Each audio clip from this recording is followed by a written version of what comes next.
नमस्कार साथियों, कैसे हैं आप। मेरे यूट्यूब चैनल में आपका एक बार फिर से बहुत बहुत स्वागत है। आज हम एक महत्वपूर्ण टॉपिक के बारे में जानेंगे। यह टॉपिक है आपदा प्रबंधन में पंचायतों की भूमिका।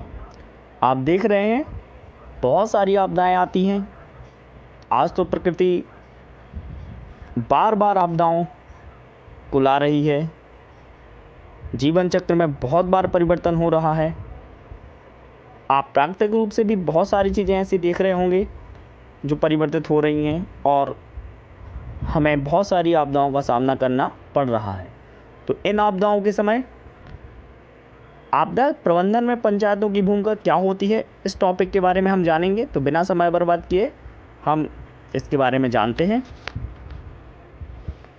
आपदा प्रबंधन अधिनियम 2005। आपदा प्रबंधन अधिनियम 2005 के अनुसार केंद्र, राज्य व जिला स्तर पर आपदा प्रबंधन अभिकरणों का गठन किया जा चुका है। आप इतना समझ सकते हैं कि पंचायत स्तर में भी प्रबंधन समिति का पंचायत गठन कर सकती है। तीनों स्तरों पर, केंद्र स्तर पर, राज्य स्तर पर और जिला स्तर पर प्रबंधन अभिकरणों का गठन हो चुका है।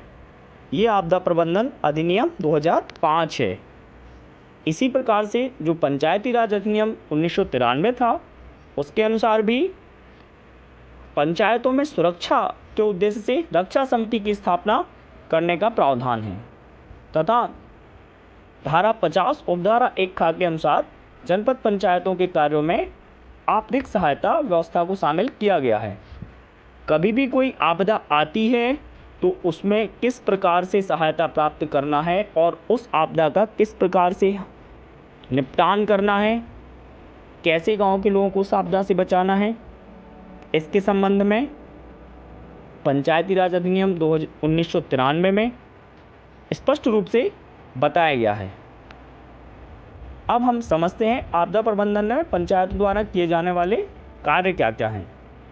सबसे प्रमुख कार्य होता है आपदाओं की पहचान करना, जो पंचायत की भौगोलिक स्थिति पर भी निर्भर करता है।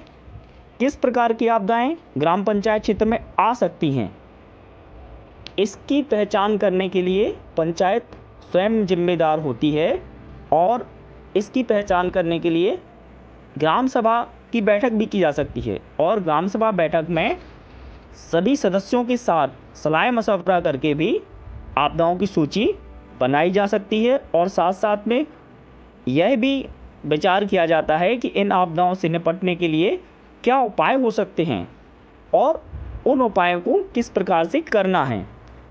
तो ये भी एक महत्वपूर्ण कदम है कि आपदाओं की पहचान ग्राम सभा के माध्यम से करना चाहिए। संपर्क सूत्रों की जानकारी।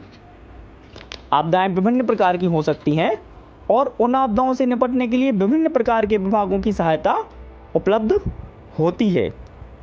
तो वो कैसे उस विभाग से संपर्क करना है, संबंधित विभाग और बचाव दल के एड्रेस, साथ ही साथ उनके कॉन्टैक्ट नंबर और किन व्यक्ति से संपर्क करना है, किस लेवल पर कौन सा व्यक्ति काम करता है, इसकी पूरी जानकारी पंचायत में होना चाहिए।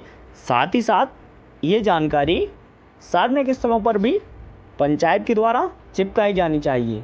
जैसे आप अभी देख रहे हैं, कोरोना वैश्विक महामारी के समय अगर पंचायतों में किसी व्यक्ति को समस्या आती है तो सार्वजनिक स्थलों पर, जैसे मेरी जनपद पंचायत में ऐसा करा जा रहा है कि सभी पंचायतों में सार्वजनिक स्थलों पर उन अधिकारियों के कॉन्टैक्ट नंबर चिपकाए जा रहे हैं जिन अधिकारियों को आपदा प्रबंधन के लिए महत्वपूर्ण भूमिका या फिर जिन अधिकारियों को वो पावर है कि उस पर वो निर्णय ले सके और व्यक्ति की समस्या को सॉल्व कर सकें। तो प्रत्येक सेक्टर के आधार पर अधिकारियों के नंबर ग्राम पंचायतों में सार्वजनिक स्थलों पर उपलब्ध करा दिए गए हैं।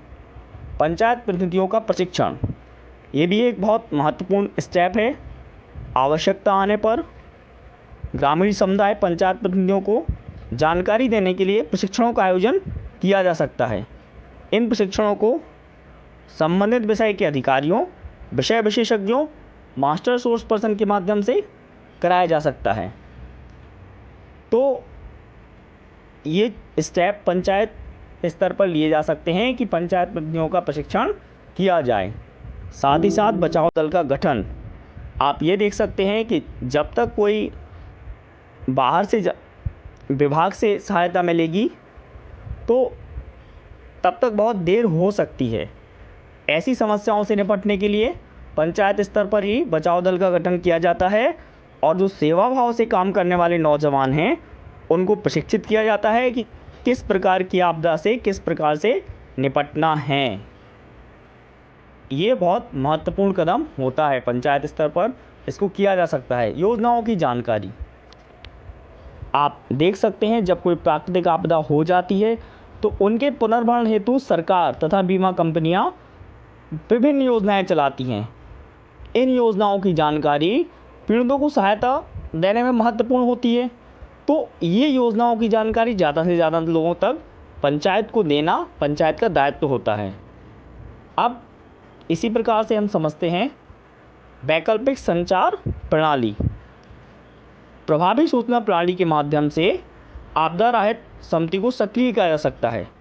आप ये समझ सकते हैं कि संचार प्रणाली एक बहुत महत्वपूर्ण भूमिका निभाती है किसी भी आपदा के समय उसका निपटान करने में।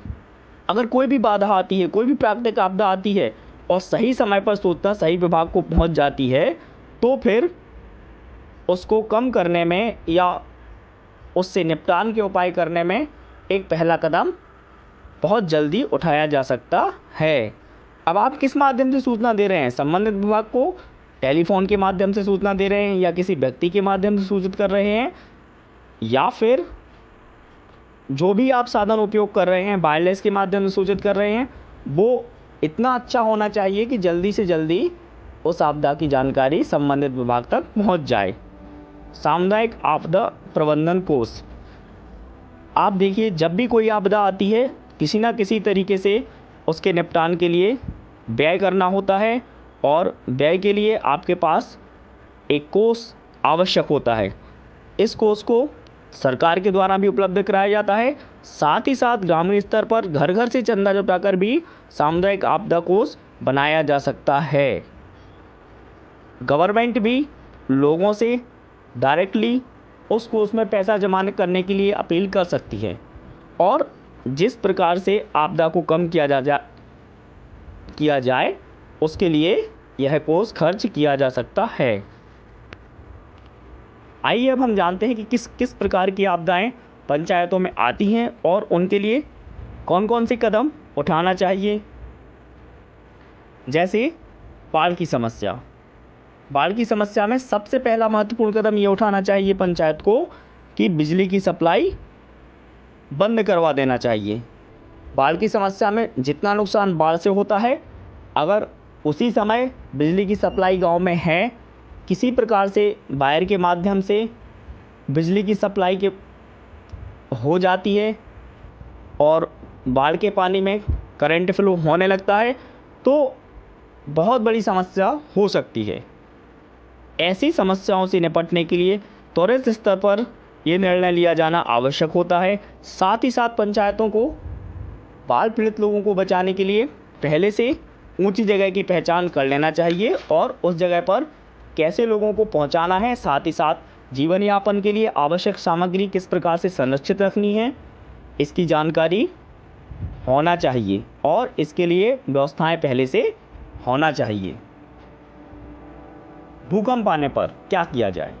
जब भूकंप आता है तो जो भी आपको ऐसी कोई अपेक्षा लग रही है कि अगर भूकंप आना है, उसके लिए भूविज्ञानिकों ने अगर आपको पहले से बताया हुआ है या अपेक्षा की जा रही है, वैज्ञानिकों ने आपको जानकारी दी हुई है, तो आपको भूविज्ञानिकों को बुलाकर इमारत बनाने की तकलीफ़ों व भूमि के कमज़ोर भागों को मजबूत बनाने के लिए काम करना चाहिए।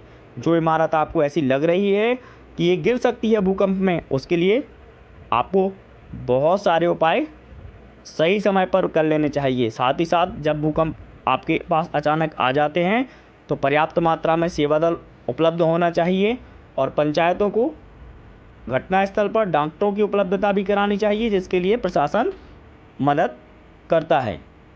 फंसे हुए अगर कोई लोग भूकंप में फंस जाते हैं तो उनका राहत भोजन सामग्री भी पहुंचाना पंचायतों का दायित्व होता है। ऐसे ही आग लग जाए तो आग लगने पर क्या किया जाना चाहिए? अगर आग लग जाती है, जल्दी नहीं बुझ पाती है, तो फिर आपको उसके लिए पंचायतों को, अधिकारियों, कर्मचारियों और विभागों को जो सार्वजनिक स्थलों पर सूचना तंत्र है, उसमें अग्निशामक विभाग के अधिकारी को सूचना पहुंचाकर अग्निशामक यंत्रों का उपयोग करके आग बुझाने के लिए प्रबंध करना चाहिए। और आग किन कारणों से लगती है, उस कारणों से आप जागरूकता के माध्यम से लोगों को समझा सकते हैं कि अगर रसोई गैस के कारण आग लगती है तो किस प्रकार से हमें रसोई गैस का उपयोग करना है, सार्वजनिक स्थलों पर किस प्रकार से अग्निशामक यंत्रों का उपयोग करना है। ये सारी जानकारियाँ पंचायत के द्वारा गांव में उपलब्ध करवाई जानी चाहिए। इसी प्रकार से आप देख रहे हैं अभी पूरा क्षेत्र और पूरा समाज और पूरा विश्व कोरोना जैसी वैश्विक महामारी से गुजर रहा है। तो जब रोग फैल जाते हैं तब पंचायत क्या करे? जब रोग फैल जाते हैं तो आवागमन के साधनों की सुविधा बढ़ने से बीमारियां तेज़ गति से फैलती हैं। आप देख रहे हैं बाहर से लोग आ रहे हैं और जा रहे हैं, साथ ही साथ कोविड-19 वायरस, कोरोना वायरस साथ में ला रहे हैं, तो इससे भी बीमारी बहुत तेज़ी से फैल रही है। तो इन चीज़ों को कैसे बचाव किया जाए, तो पंचायत का ये दायित्व बनता है कि साफ़ सफाई पंचायत स्तर पर होनी चाहिए, एक व्यक्ति से दूसरे व्यक्ति तक बीमारी ना पहुंच जाए। इसके लिए जितने भी कदम ज़रूरी उठाना, जैसे ब्लीचिंग पाउडर का उपयोग करना, अगर कोई आवश्यकता पड़ने पर कोई मेडिसिन वितरित होनी है तो वो भी बढ़ जाए। अभी तो कोरोना वायरस से इससे पहले मलेरिया, प्लेग, हैजा, स्वाइन फ्लू ऐसी बीमारियां फैलती थी, तो उनसे जो बचाव के उपाय हैं वो पंचायत अपने स्तर पर करना चाहिए पंचायत को। इसी प्रकार से आप देख सकते हैं कि जानवरों की जो बीमारियां आती हैं, जानवरों में मुख्य रूप से खुरपका, मुहपका रोग हो जाते हैं, तो आपको पशुपालन विभाग को जानकारी देकर आवश्यक चिकित्सीय परामर्श एवं सहायता पंचायत को लेनी चाहिए। इसी चरण में आप देखेंगे फसल की बीमारी। आप देखते हैं ज़्यादातर गांव की आबादी कृषि पर निर्भर करती है और कृषि में जो फसलों को नुकसान होता है वही वास्तव में गांव के व्यक्तियों का नुकसान है। तो अगर कोई फसल होती है और उसमें कोई बीमारी लगती है तो कृषि विभाग के माध्यम से उस बीमारी से कैसे निपटना है, ये पंचायत को कदम उठाना चाहिए। और साथ ही साथ अगर उनकी फसल नष्ट हो जाती है तो बीमा कंपनियों से किस प्रकार से उनकी फसलों की क्षतिपूर्ति की जाए, ये कार्य भी पंचायतों को आवश्यक रूप से करना चाहिए।